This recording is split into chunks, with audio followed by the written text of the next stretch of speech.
Hello and welcome. Today we're going to be looking at our last writing informative passage. As always, we're going to be going through all 11 questions, the entire passage, so that you get an idea of how to approach these writing informative questions and are ready to ace the SAT writing and language section. If you like these videos or find them informative, please be sure to like and subscribe. And with that, let's get started on our first question. So we have a 150 plus wedding party, a business conference, and a family reunion have all plummeted on the hotel grounds in the same weekend, and we're trying to most effectively introduce the scene described in the paragraph.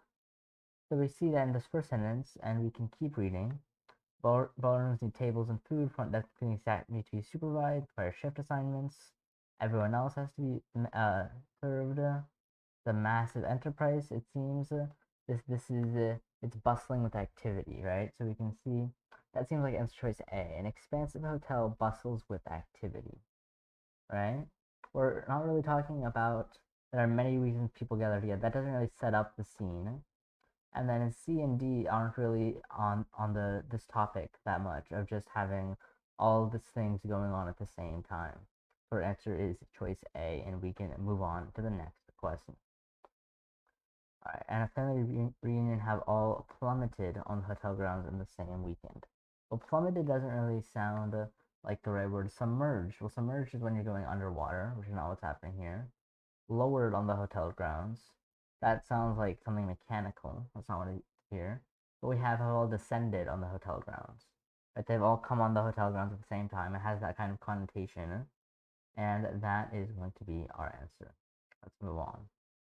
Alright, so we see that ballrooms need tables and food, front desk and cleaning staff need to be supervised and require shift assignments, and all of the other hotel guests not affiliated with these large-scale affairs also must have his needs met. So it says all of the other hotel guests, so it's going to be plural, right? This is going to be a plural word right here, not his or her or its, because those are all singular. So it's going to then be there, because there is a plural word, the plural verb. So we're saying all the other hotel guests not affiliated with these large scale affairs also must have their needs met. And that's it for this question. Let's move on to question number 4. If this sounds like a massive enterprise so that requires a level-headed, experienced leader, it is. This is the role of the hotel's general manager. The work is challenging, requiring long hours and hefty responsibility, but can be rewarding for those who undertake it. And then we see this 4 is trying to effectively introduce information provided in the rest of the sentence, which is that hotel general managers held approximately 51,000 jobs in 2010 in the United States, and this number is expected to increase slightly during the next several years. All right, so we're basically just trying to say that the Bureau of Labor Statistics has this statistic, and let's see how to do this. Well, due to information from that doesn't really work. According to the Bureau of Labor Statistics, that seems correct. From the Bureau of Labor Statistics, well, from the Bureau of Labor Statistics is not an independent clause, so we can't use a colon because a colon can only be used when there's an independent clause on each side. As the Bureau of Labor Statistics once said, that just like sounds like weird, right? Like they're not saying anything; they're just posting statistics, right? So that doesn't work. And our answer stays choice B, according to the Bureau of Labor Statistics. Let's keep going. All right, so they held approximately 51,000 jobs in 2010 in the United States, and this number is expected to increase slightly during the next several years when there will be more jobs in this field. Well, it already says that this number is expected to increase slightly in the next several years, meaning that we already know that there are going to be more jobs in this field. So we don't need that piece of information. We can just delete it, right? Because we're already told that this number is expected to increase, right? This number of hotel manager jobs grows. We already know that. More than 51,000, we already know that. We can just delete that piece of information. Keep going. While post-secondary education is rarely required, hotel manager candidates can make themselves more competitive by earning a bachelor's degree in a business-related field or an associate's degree in hotel management or operations. The duties of general managers may include the following tasks: overseeing employees, scheduling shifts, managing on-site events, ordering supplies, and resolving customer issues. All right. So this is just listing out different. This is listing out task. This is just a list, a series.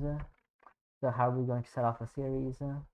Well, we are going to use a colon to set off a series, right? We use a colon to set off a series, so we either have A or C. And let's see, we have the duties of general managers may include the following tasks. Are we going to put a comma there? Well, the following tasks doesn't just fit as it's on its own, so we cannot put a comma in there. We put no comma because the comma would separate these two clauses that aren't supposed to be separated. And our answer is choice A. And the next sentence says, in addition to the ability to juggle multiple assignments, these duties require an array of interpersonal and planning skills. Well, that just sounds right if you think about it, right? You have this phrase, array of. We use that phrase multiple times, right? We just say array of. We don't say array in or array from or array interpersonal and planning skills. So the answer is array of or no change. All right, then we're talking. Then we switch gears, and now we're talking about Sean Kana Sean Sean K. Sean K. Right? So Sean K was born in Malaysia, speaks several languages, and studied at a university in Switzerland before working at the Ritz-Carlton in Maui, Hawaii, and the Mandarin Oriental in Hong Kong. And we're trying to establish the main topic of the paragraph. So this whole paragraph is talking about Sean K. So we're trying to talk about one hotel manager, right? So it's not about the salaries or about new elements. One hotel manager in New York City, which is where she is right now, says she enjoys the fast-paced challenges this career offers. And then we're not talking about traveling either. So our answer stays as C. We're talking about one hotel manager because that's what this paragraph is talking about. We have here her most recent job at the Surrey in New York City offered Kay the opportunity to help upgrade and gain more recognition for the hotel. Let's see. Her most recent job. Okay, let's see what we do if we take this part out. Oops. If we take this part out. Her most recent job offered Kay the opportunity to help upgrade and gain more recognition for the hotel. So if we just get rid of this part, the sentence still works. So this is a non-essential clause. So it has to have the same punctuation on both sides. Either a comma on both sides, a dash on both sides, or a parentheses on both sides. Now the only one of the choices that fits is B, which has a comma on both sides. A has nothing. A has a colon and a comma. C has nothing. D has a semicolon and a comma. None of those work. It has to be the same punctuation on both sides. And that's going to be choice B. Alright, then we have she oversaw the Surrey's redesign, which included updating the spa and adding kitchens to suites for extended stay customers. Well, she oversaw, right? This is a present tense. The present tense. Everything here is happening in present tense, so this has to be present tense. So that is the correct word, not overseeing, or when she oversaw, which is past tense. And then just deleting it overall would be the Surrey's redesign, which included updating the spa and adding kitchens to suites for extended stay customers. That has no verb. The verb here is oversaw. If you delete it, there's no verb. And that's not an independent clause. That's not grammatically correct. And our answer is no change. Alright, then we get this last question. So we have Kay says she welcomes the opportunity to make her mark on a hotel and to meet people from all over the world. The rigorous career path of hotel management provides both challenges and rewards. For the hotel manager juggling 3 major events in one weekend, these rewards come in various forms.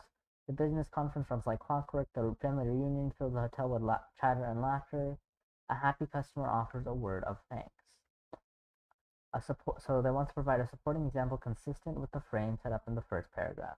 So let's go back up there. We have a 150 plus wedding party, a business conference, and a family reunion. Alright, now we have the business conference, family reunion, but we don't have the wedding party, right? So we're going to talk about the wedding party. Right, so here we have B, the wedding is a picture-perfect celebration.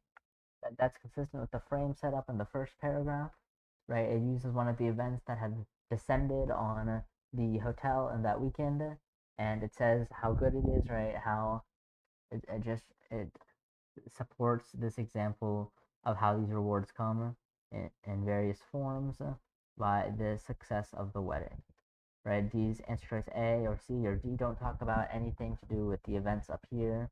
They don't fit with the rest of these things here. And that is it for this passage. That is it for the writing informative passages in general.